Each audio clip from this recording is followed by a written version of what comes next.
गजानन महाराजांचं निवेदाचं ताट करते, पिठलं भाकर। आता याच्यात आपण तेल टाकूया। याच्यात आता मी मोहरी टाकते, थोडंसं जिरं, थोडीशी हिंग आणि हे परतलं का याच्यात आपण कांदा आणि कढीपत्ता टाकून परतून घेऊया।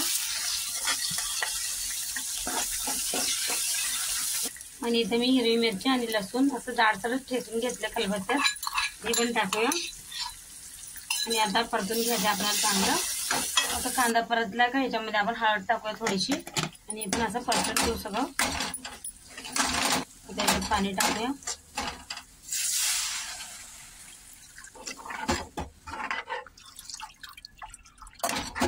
पाणी टाकल्याच्या नंतर याच्यात आता मीठ टाकायचे चवीपुरतं आणि बारीक चिरलेली कोथिंबीर। आता याला आपण झाकण लावून ठेवू आणि चांगली खळखळून उकळी येऊ देऊ। इथे मी अर्धी वाटी बेसन घेतले। आता याच्यात आपण थोडंसं पाणी टाकून बेसन ढवळून घ्यायचंय। आता याला चांगली उकळी आली आहे, आपण हे बेसन याच्यात टाकूया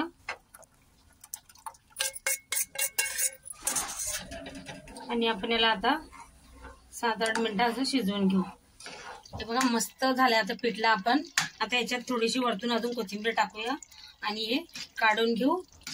इथं आता मी ज्वारीचे पीठ घेतले भाकर बनवण्याकरता। आता याला आपण चांगलं असं तिंबून घेऊ, थोडं थोडं पाणी टाकून। आता इथे मी भाकर थापते असं, त्याच्यावर पीठ टाकूया सुकं, सगळीकडून अशी फिरवून घेऊ